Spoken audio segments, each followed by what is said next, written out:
Today, we're diving into a story that, honestly, it just sounds made up. It's about a woman who was never even supposed to be on a particular flight. A simple mix-up put her there, and that one little mistake set off a chain of events that made her the only survivor of a total catastrophe, and the holder of a world record that seems physically impossible. Just look at that number, 33,333 feet. That is over 6 miles. Straight down. That's the height that a 22-year-old flight attendant named Vesna Vulović supposedly fell from without a parachute, and somehow she lived. Or did she? Now, just to give you a little perspective on how insane that is, falling from just an 8-story building, we're talking maybe 100 feet, is considered 100% fatal. You hit your maximum falling speed, terminal velocity, at about 1,500 feet. Vesna fell from more than 20 times that high. I mean, every law of physics and biology says you just don't walk away from that. And that, right there, is the real question at the heart of this whole thing. Because while the official story sounds like this 1 in a billion miracle, there's a whole other version that suggests this entire tale is just a massive cover-up for something much, much darker. Okay, so let's start with the official version of events. Let's go back to 1972. Vesna Vulović, a young flight attendant, gets put on the roster for JAT Flight 367 completely by mistake. The airline actually mixed her up with another flight attendant, also named Vesna. But hey, she was excited about seeing Denmark for the first time, so she just went with it. And that one choice, well, it changed everything. So the flight is a pretty standard DC-9, going from Stockholm down to Belgrade. But during a stopover in Copenhagen, Vesna and some others noticed this guy who's acting, well, really weird. Super antsy, just couldn't wait to get off the plane. And it turns out there was a very good reason for that. He had checked a suitcase back in Stockholm, a suitcase with a bomb in. About 45 minutes after leaving Copenhagen, as the plane is flying high over the mountains of Czechoslovakia, it happens. The bomb goes off. The plane is literally torn in half in midair. Out of the 28 people on that flight, 27 of them died, either from the blast itself, the insane decompression, or the final impact. All of them, except one. So how? I mean, that's the multi-million-dollar question, isn't it? How does a person survive a fall from 33,000 feet? Well, according to the investigation, it wasn't just one thing.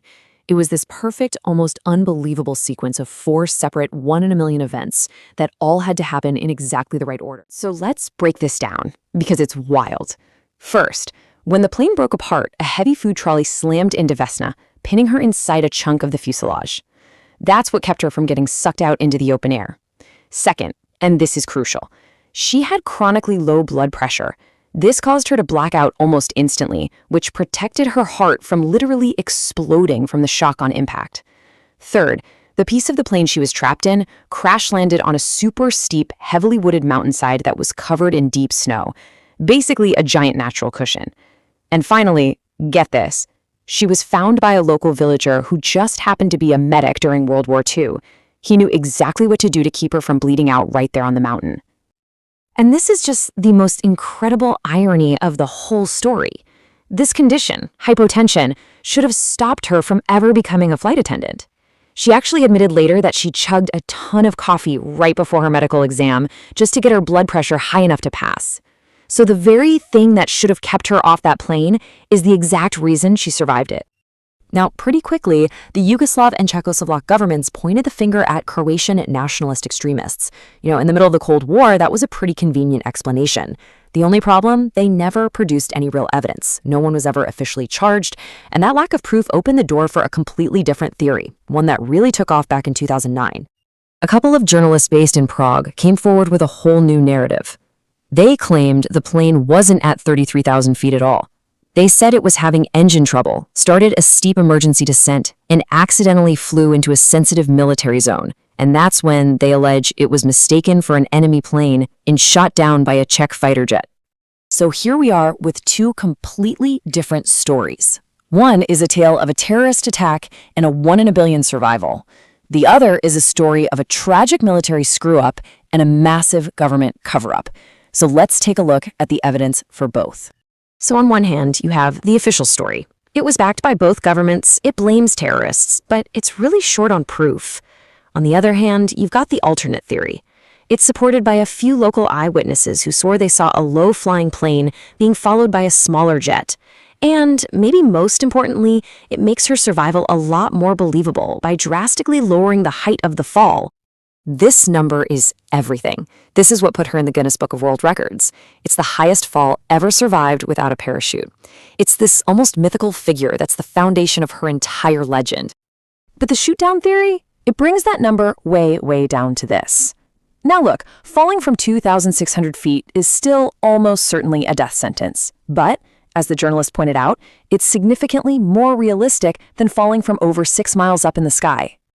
But, and this is a pretty big but, there are some major holes in that cover-up theory. For one, military experts say the policy back then was to intercept a suspicious plane, not just blow it out of the sky. Plus, any MiG fighters scrambling in that area would have almost certainly been picked up by Western radar. And for a cover-up that big to work, you'd need over 150 people to keep quiet for the rest of their lives. And you know what the survivor herself had to say about all this? When she was asked about the shoot-down theory, Vesna just brushed it off, calling it nebulous nonsense. As far as she was concerned, the official story was the true story, and she stuck by that her entire life. So what happened after the fall? Whether it was from 6 miles up or a half-mile up, Vesna's ordeal was really just beginning. Her recovery was brutal, and it changed the entire course of her life. She was in a coma for 27 days. When she finally woke up, she had complete amnesia about the whole thing. The doctor actually showed her a newspaper with the headline about her survival, and she just fainted on the spot. She spent the next 9 months in the hospital and walked with a limp for the rest of her days. The airline gave her a desk job, but then they fired her in 1990 for joining anti-government protests. She ended up living on a pretty small pension after that. So her life follows this pretty incredible and honestly kind of tragic path. But there's this one amazing little detail. When she got her Guinness World Record in the 80s, the certificate was presented to her by none other than Paul McCartney. Which is just wild, because the whole reason she became a flight attendant was because she was a huge Beatles fan and wanted to travel to London. Talk about a strange full circle moment. But Vesna never wanted the spotlight. She turned down tons of high-profile interviews, even an invitation to go on Oprah. She just wasn't interested. All she ever wanted was a normal, simple life. The fame was something that happened to her, and she spent the rest of her life trying to live a quiet life in its shadow. And so, in the end, we're left with this puzzle that may never be solved. Was Vesna Vulović the living embodiment of a 1 in a billion miracle, just this incredible symbol of human resilience? Or was she an unknowing pawn in a massive Cold War cover-up, her amazing survival story just a convenient lie to hide a terrible mistake? The truth, it seems, might have fallen out of the sky that day right along with her.